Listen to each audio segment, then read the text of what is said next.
sense into Kalyanamita, spiritual friendship, a little bit tonight and celebrate that.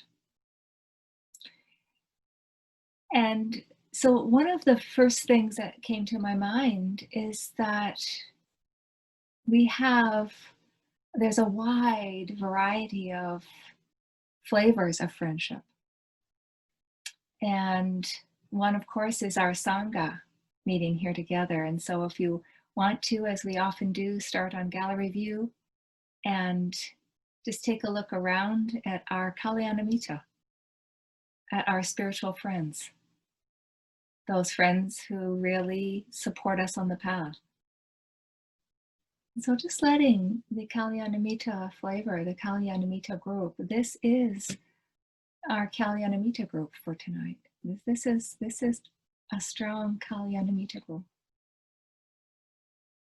So just letting your appreciation flow, this group that really supports our practice. Letting your appreciation flow, each person here so dear and so precious.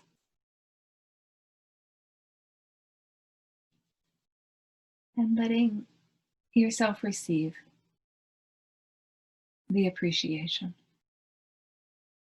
Each person here, present, so precious.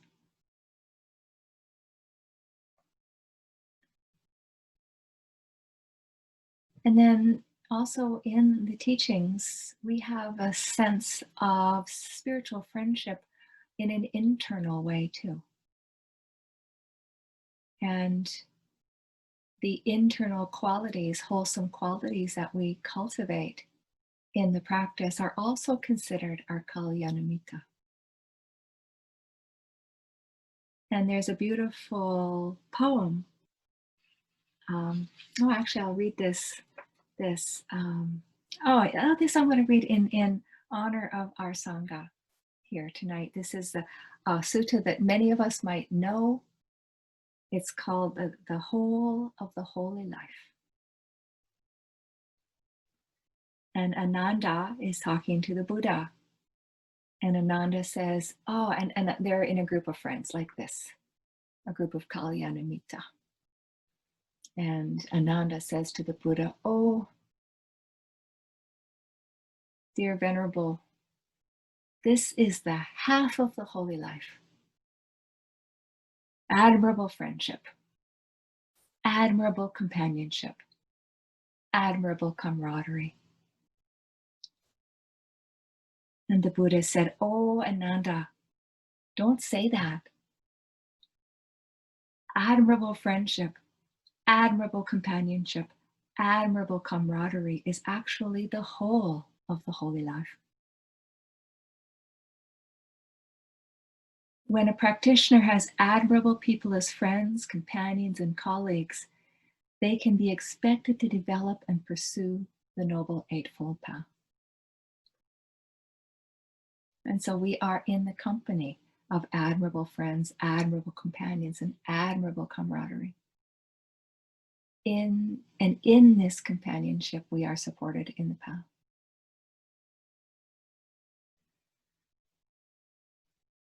And so as we do our meditation tonight, we can rest in the support of the group, rest in the support of the sangha.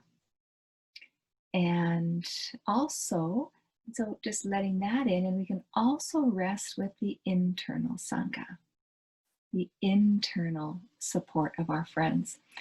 And there is a teaching which speaks about the inner qualities as our good friends. And in particular, one teaching speaks about the 7 awakening factors as our good friends on the path. The 7 awakening factors are mindfulness, curiosity, energy, joy, calm, concentration, and equanimity. And these are our internal friends that we cultivate as constant companions. And so I want to read a poem about our 7 friends, our internal friends, and then lead a meditation with our 7 internal friends. So this is a poem from the Therigatha, the poems of the elder nuns, and this elder nun's name is Genta, means the conqueror. I was forever getting lost until one day the Buddha told me, to walk this path you will need 7 friends. For many years these friends and I have traveled together, sometimes wandering in circles, sometimes taking the long way round. There were days when I thought I couldn't go on. There were days when I thought I was finally beaten. It's scary to give yourself all to just one thing. What if you don't make it? Oh, my heart, you don't have to go it alone. Just train yourself to train, just a little more gently.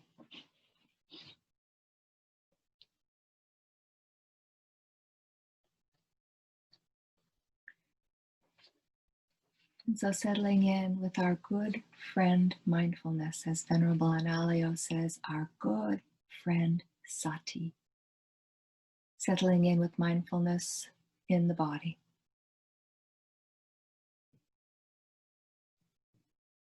Sensing the whole body. And sensing, as Venerable Analayo says, that our good friend sati, mindfulness, is always here.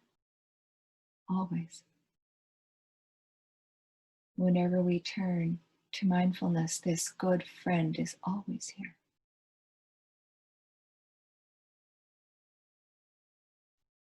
Connecting us with our experience, connecting us with what's wholesome. Always there for us. So having a sense of your body, sitting or lying down.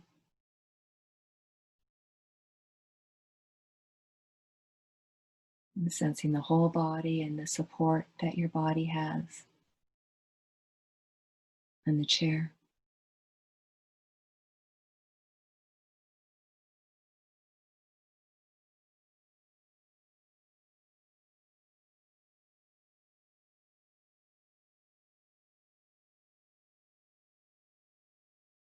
Sensing with sati any areas of the body that might be held in a kind of a tight way habitually, just checking in with those with kind mindfulness.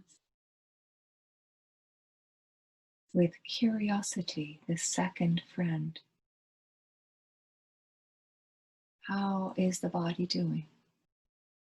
Any areas of tightness, and inviting these areas to soften. Sensing the belly and seeing if the belly is held in any way tightly, and inviting it to fall down, fall forward.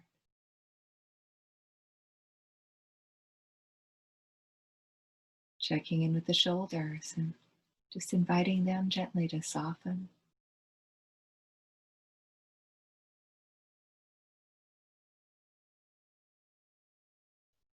And sensing gently with mindfulness and curiosity into the face. Sometimes we hold our face tightly. The eyes, the muscles around the eyes can strain to see sometimes when we have our eyes open. And when we close our eyes, sometimes those muscles stay tight. Just inviting them to soften, and with curiosity, seeing what happens. Sometimes there's a ripple across the face of softening.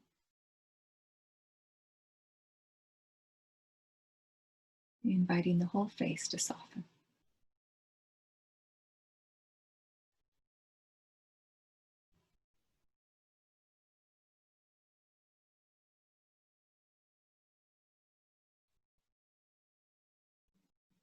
And sensing with some curiosity the breath. How is the breath feeling today? Sensing it coming in at the nostrils and feeling the lungs.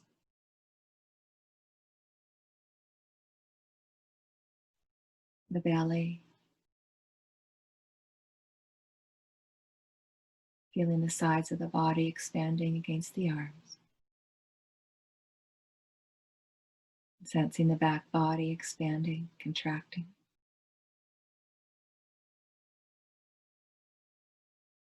Maybe the shoulders rising a little bit.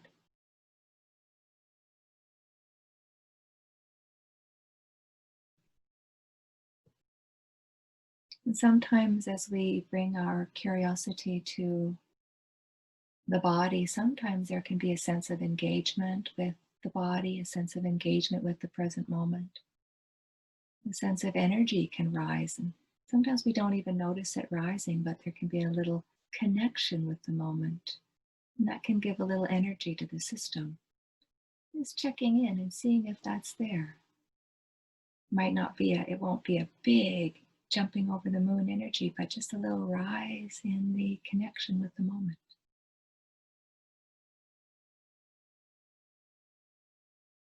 This third friend, this connection with the moment.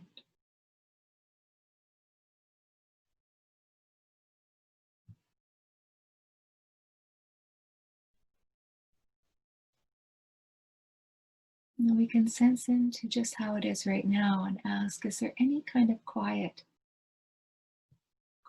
joy here, quiet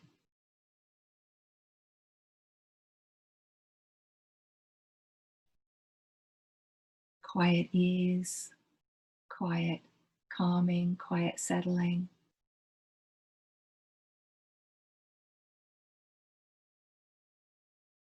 quiet joy at simply resting in the body or the breath.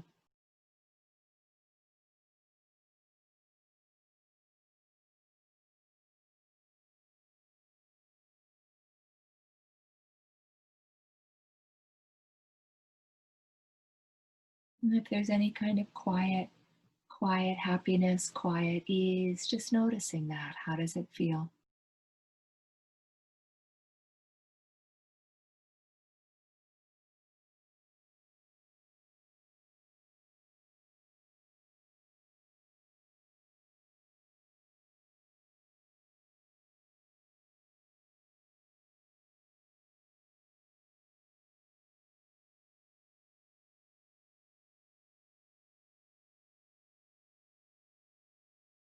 And just carrying on in our meditation, resting in the body and the breath, resting perhaps in the quiet joy of sensing that we can settle back and not work hard to receive the sensations of the breath or the body. There might be a quiet little joy there. And it's carrying on with this anchor in the body and the breath, and periodically just checking in with your friends. Mindfulness, curiosity, connection with this moment, quiet joy, calmness, or tranquility, if that's present as you begin to settle.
So settling with your dear friend Sati, still with you as we begin to connect with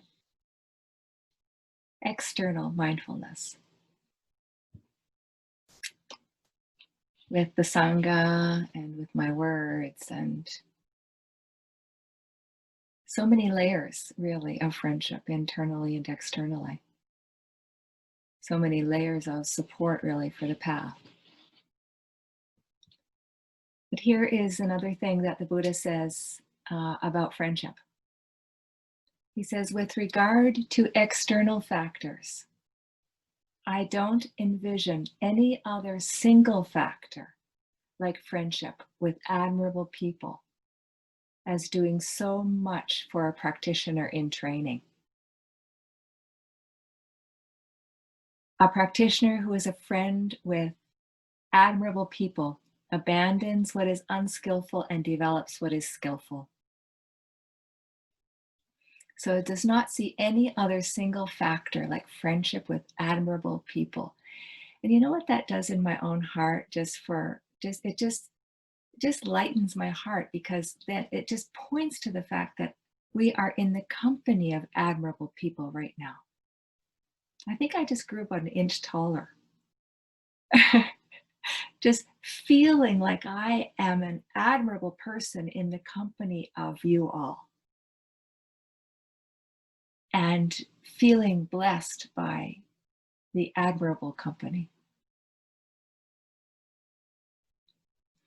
The Buddha goes on to talk a lot about friendship. And here is a sutta that talks about 4 qualities of friendship, or 4 benefits of friendship. And this is, we could think of this as individual friendship, but I like to think of this also definitely as the sangha friendship.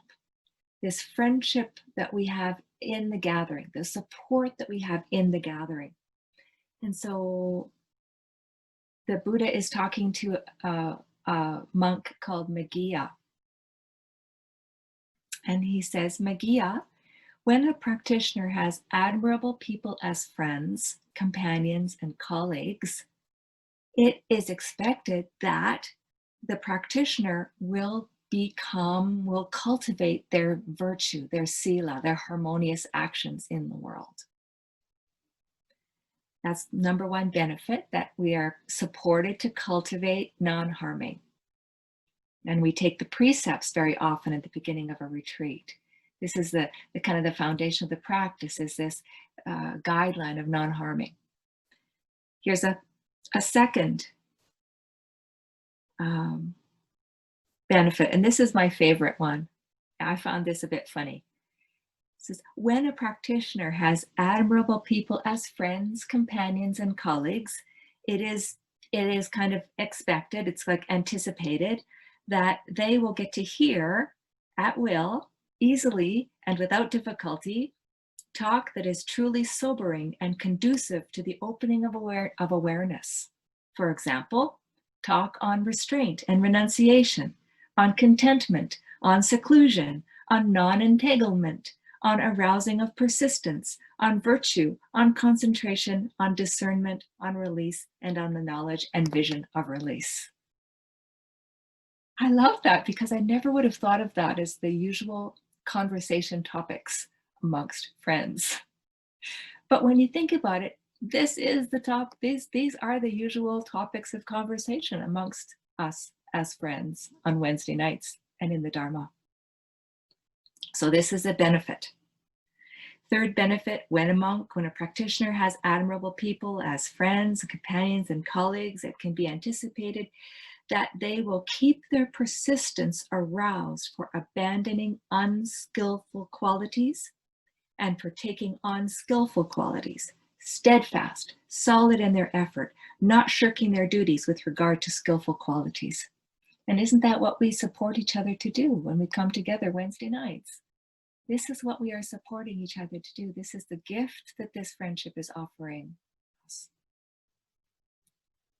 And then lastly, the last benefit, when a practitioner has admirable friends admirable people as friends, companions, and colleagues, it is anticipated that they will be discerning, endowed with wisdom of the arising and passing away of experience, of the impermanence of experience, and this can lead to insight into liberation.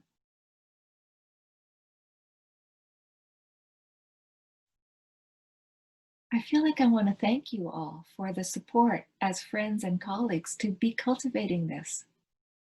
This is what the benefits of this gathering are. So I want to read a poem that we read a lot in the Sangha, but it needs to be read tonight, I think. It's called Sangha by Christy Sharshall. Namaste, my friend. I see the light inside you. No matter the joy or sorrow that is in your heart right now, let us sit together in noble silence or in conscious conversation. Let us grow together with compassion and healing grace. Let us wake up together, each as a mirror to the other, a reminder of the goodness, the truth of who we really are.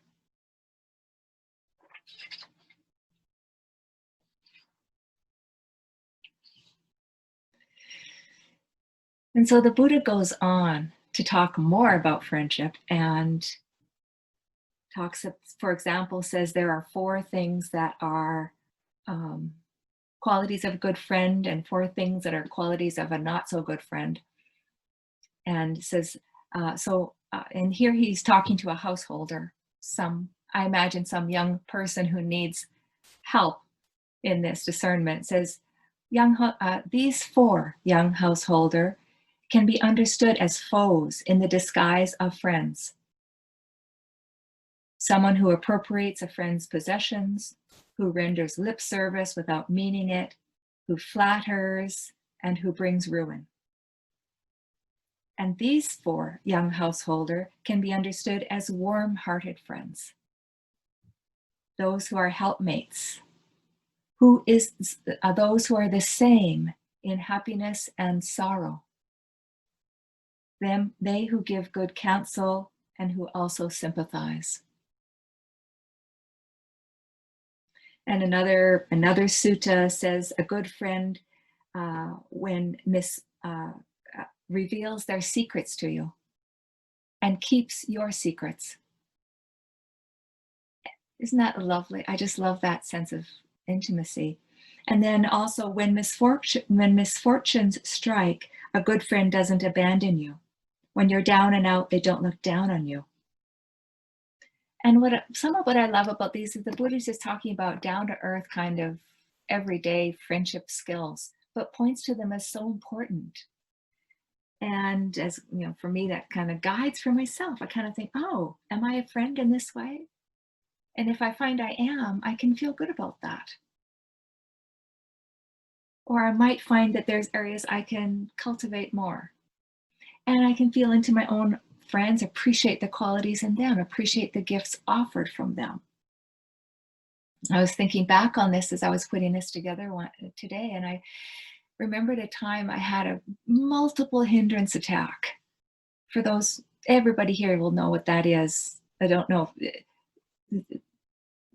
Like when everything just jumps on you at the same time and you're just under the avalanche of thoughts and emotions. And I was driving down in southern Saskatchewan, and I stopped my car, I pulled over and I called. I think it was in early days when I actually had a cell phone, probably one of my first cell phones, as an antique cell phone, as my young friend would say now. He used to tease me about that anyway. Tease me that I had a gramophone. So I stopped by the side of the road, I whipped out my gramophone and I called my friend and I said, I am having like a huge multi-hindrance attack, and you know, aside of the road, I still remember it, Saskatchewan sky, Saskatchewan prairie, me having a multiple hindrance attack. And that friend did not, you know, she was the same for me in good times and difficult times. It's such a gift.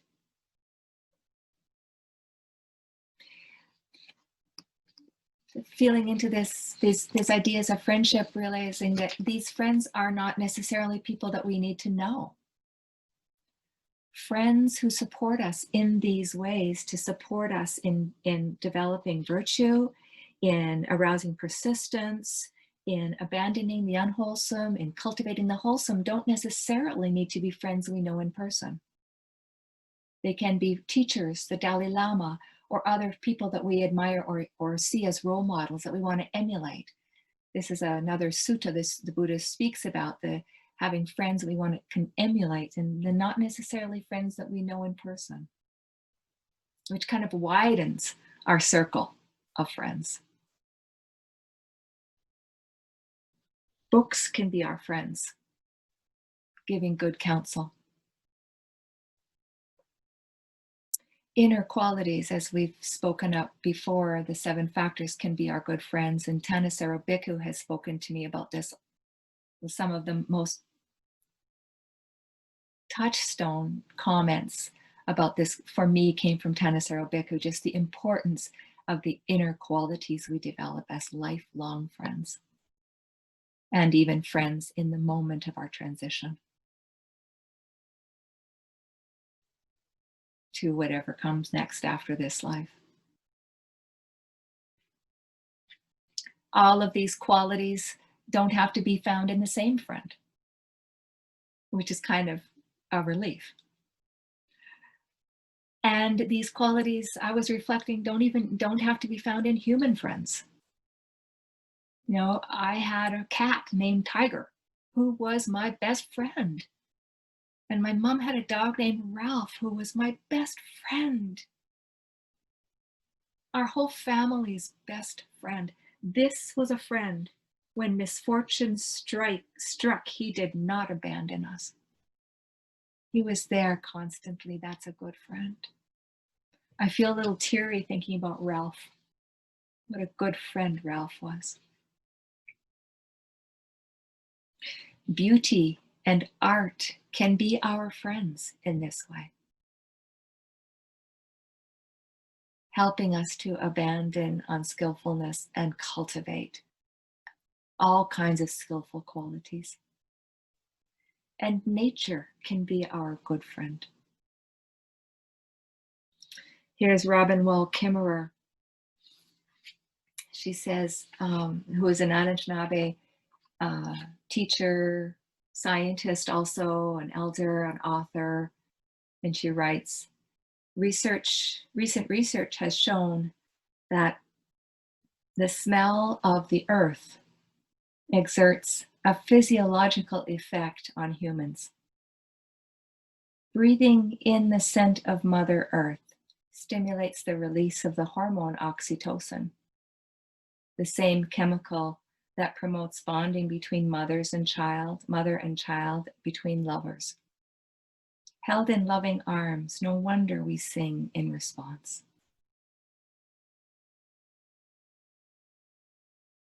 We know, each one of us knows, the deep friendship with nature. The Buddha taught about this as part of the heart of his practice.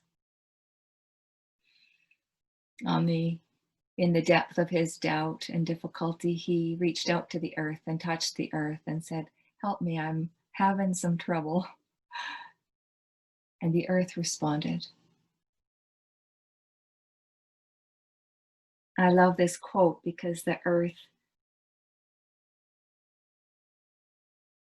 there's a reciprocity described in Robin Wall Kimmerer's work, and that we know this reciprocity too. When we go in nature, we are affected.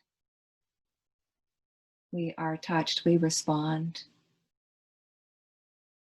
And sometimes I used to think, when I first read that, I thought, well, you know, those oxys, the smell of the earth stimulating the release of oxytocin in me, that's not for me. That's not necessarily love for me or friendship for me, but our fundamental practice of friendship, the practice of metta, is given to everybody equally.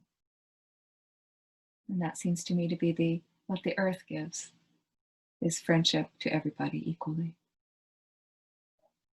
I'm really enjoying the tree behind Gwen. Bringing a little bit of our friend in, Gwen. Thank you.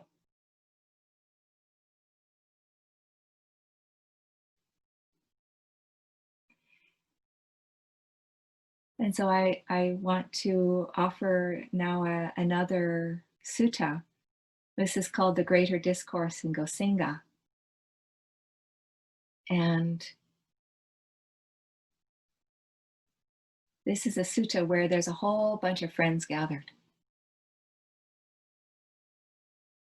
Sariputta was there in the Gosinga Salatree wood. They were gathered in the Gosinga Salatree wood. Venerable Sariputta was there. Ananda was there. Ravata was there. Anaruddha was there. Venerable Mahakassapa was there.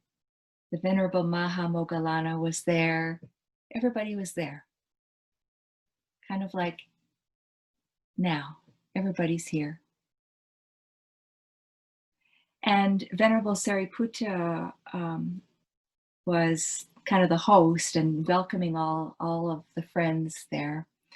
And they were in the Gosinga Salatree woods, and Sariputta is describing it. It's beautiful. Says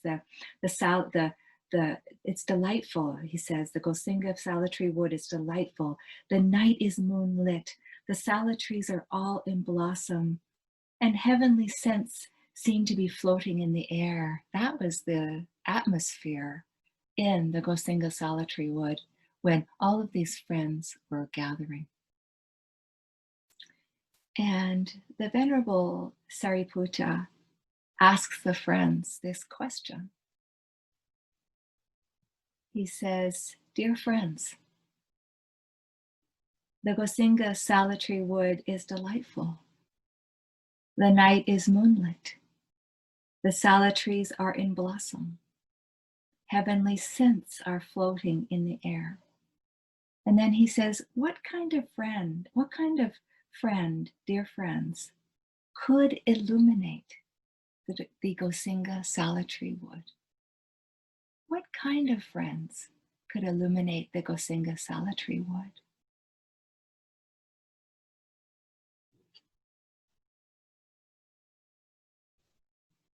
And then each of the friends offers their idea of what a beautiful friend is.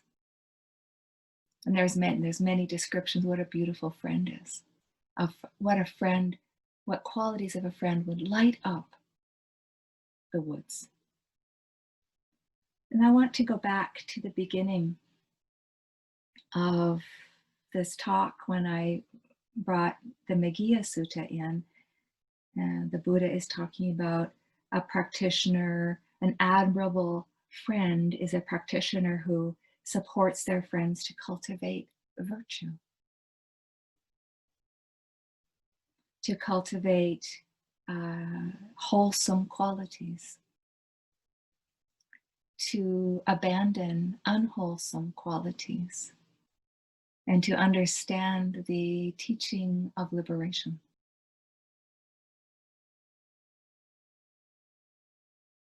And so sensing into that kind of beautiful friend that would light up the Gosinga Salatree wood, my sense is that each of you are the kind of friend who lights up the Gosinga Salatree wood. Each one of you, dear friends, lights up our Gosinga Salatree wood. Each of you lights up our gathering place. Each of you and your beautiful friendship supports each of us on this path.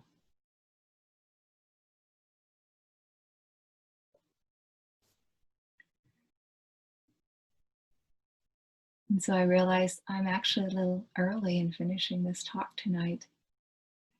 And so I think what we'll do is just sit in silence for a moment, and then I'll lead a metta, since it is metta night, I'll lead a metta practice to close our time together. Does that sound okay? Okay.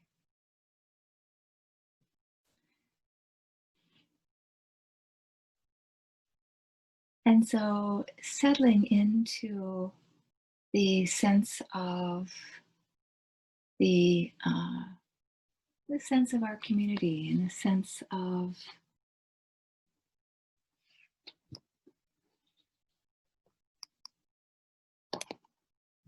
the beautiful friendship qualities of friendship that we have in our own hearts and that we offer, each of us offer.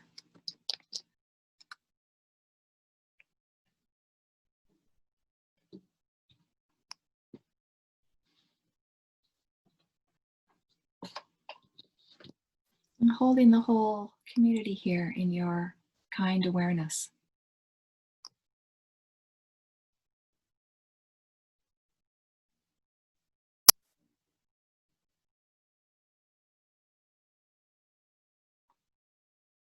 Placing each person really in the great heart of metta, the great heart of kindness.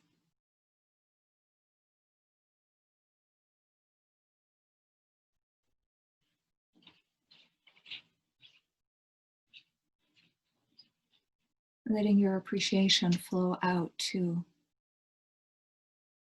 the whole community that's gathered here and to each person.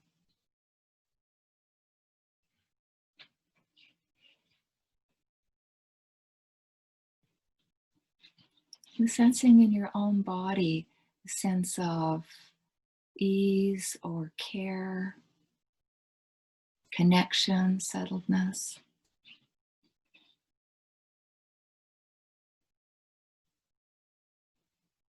Bringing in a sense of whatever an easy doorway is for you to into a sense of care and connection.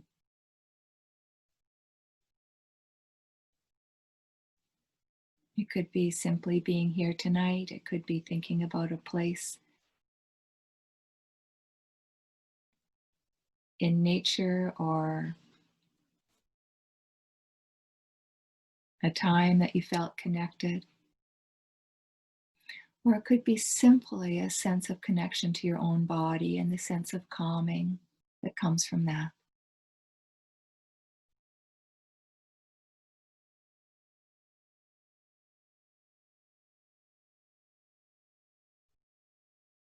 And into this steadiness, this calmness, this ease, this whatever quality is a part of this for you, just letting yourself feel this in the body and just letting it include everybody in the call, everybody on the call. Just blessing them in a way with the sense, the felt sense of these qualities for you. So, whatever you're feeling in your body with this easy doorway into care and connection, just letting that easiness be there, that sense of steadiness, sense of relaxation, sense of appreciation. Just let it envelop the whole group. Just let the group come inside it, as if you're sitting in a field of ease or a field of softness or gentleness, and all the people in the call can just come into the field. Just abide here and let this sense bless everyone simply by holding them in your attention.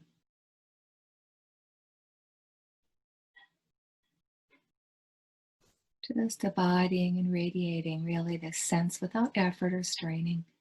Just resting in, abiding in this easy doorway, this sense in the body of ease or care. And letting the sangha rest here with you.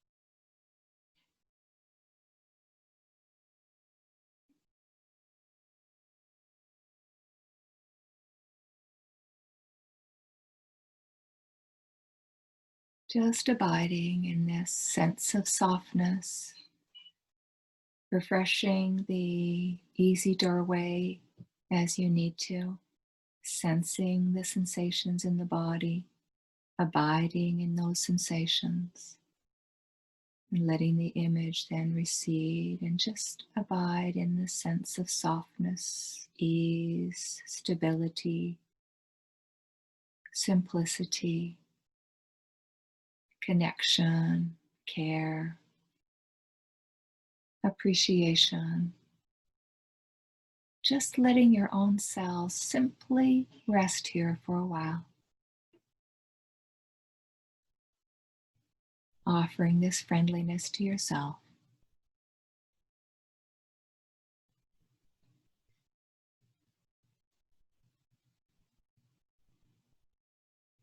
Offering this kindness to yourself, just abiding here. No rushing, nowhere to go right now.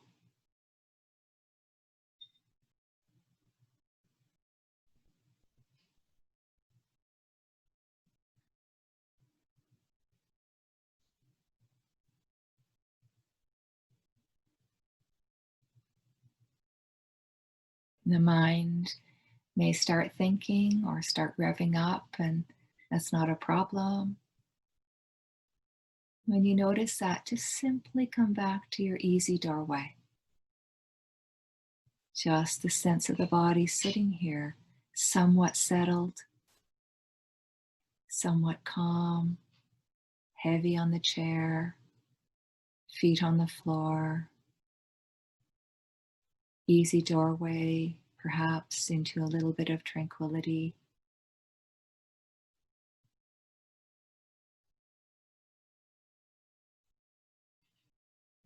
Or a memory that brings your heart some happiness. The image of a being that brings your heart some happiness.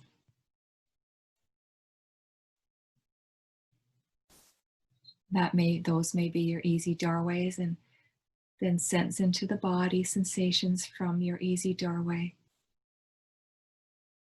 Let yourself rest there. Let the image recede and just abide in ease or calmness, steadiness, simplicity.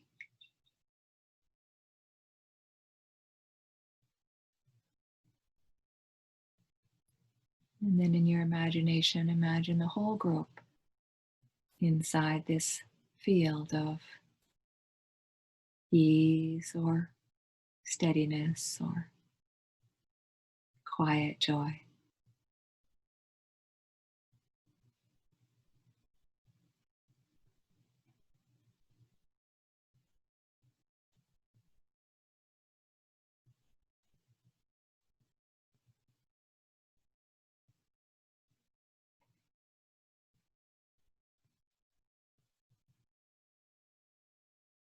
Just abiding, just resting easily,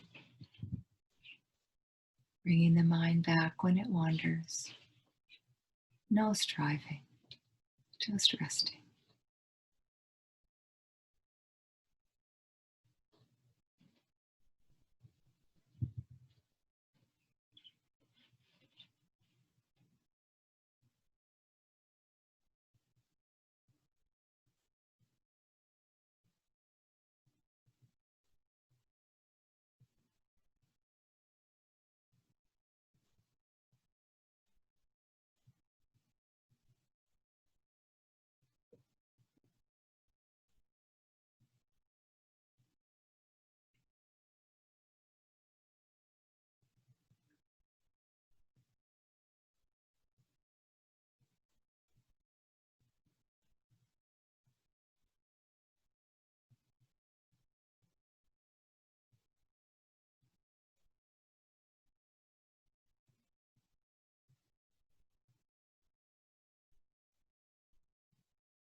And we can bring some phrases in to support our offering this to the sangha. May this care and ease or sense of steadiness, whatever your experience is, your resting place right now. May this quality, or may our care and steadiness and ease and wishes for well-being touch each person here on the call. May each person be held in care and softness and gentleness.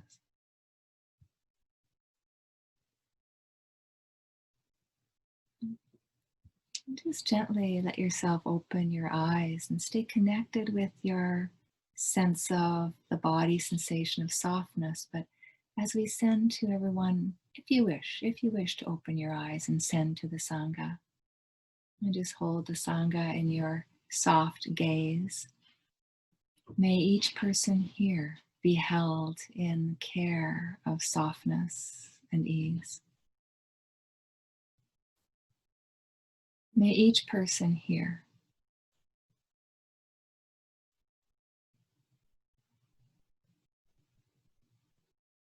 be held with steadiness. May each person experience and know steadiness and stability, equanimity in the body and the mind and the heart.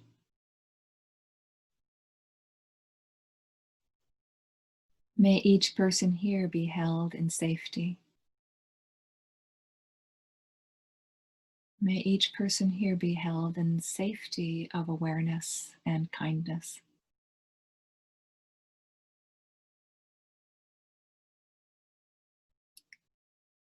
May each person here, may you know quiet, small happinesses every day.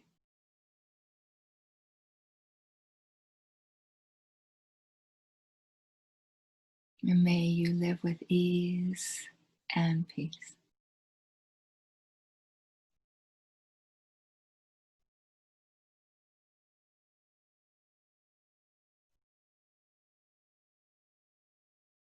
May each person here be held in safety, in the safety of awareness and kindness.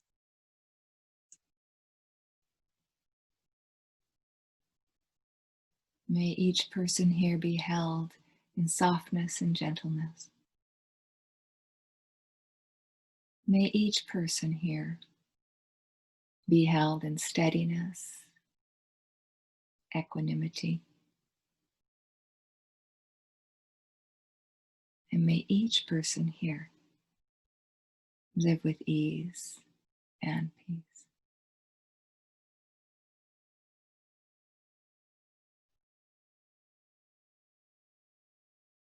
May each beautiful friend here know the gift that they are giving each of us. May each of us know in our hearts the gift of our friendship to the Sangha. The gift of this support on the path.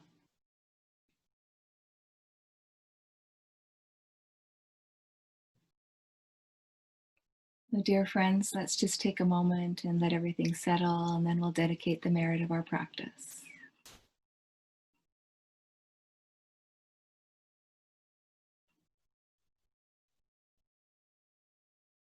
May the beautiful qualities of friendship that shine in each of our hearts ripple out to touch those around us. May the benefit of our practice be a cause for the liberation of all beings everywhere.